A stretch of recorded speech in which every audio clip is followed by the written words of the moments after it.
पिछले दिनों जब वज़ीर आज़म पाकिस्तान कराची तशरीफ़ लाए थे तो गवर्नर सिंध और वफाकी वज़ीर मनसूबाबंदी ने एक प्रेस कॉन्फ्रेंस की जिसके अंदर उन्होंने बड़े बुलंद दावे किए कि वो वफाकी हुकूमत क्या क्या काम कराची शहर के लिए करना चाह रही है।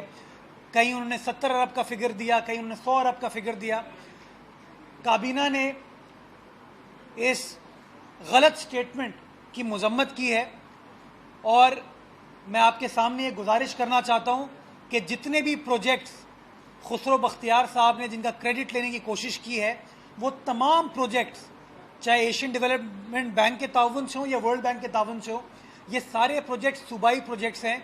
जिन प्रोजेक्ट्स को कंसीव प्रोविंशियल गवर्नमेंट ने किया, इन बैंकों के साथ निगोशिएट प्रोविंशियल गवर्नमेंट ने किया और उसके बाद चूंकि एक फॉरेन ट्रांजैक्शन थी, अप्रूवल के लिए वो मामला वफाक के पास गया था इकोनॉमिक काउंसिल के अंदर।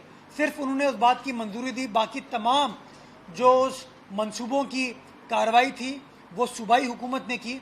वो कर्जा सूबाई हुकूमत ले रही है, उस कर्जे की रीपेमेंट सूबाई हुकूमत करेगी। तो ये गलत तरीके से उन्होंने सूबाई हुकूमत की काविशों को टेक ओवर करने की कोशिश की है, उसका क्रेडिट लेने की कोशिश की है। मैं इस तासुर की तरदीद करना चाहूँगा, इस तासुर को मैं डिस्प्यूट करना चाहूँगा और आपके सामने गुजारिश करना चाहूँगा कि ग्रीन लाइन के अलावा किसी प्रोजेक्ट को वफाक फंड नहीं कर रहा।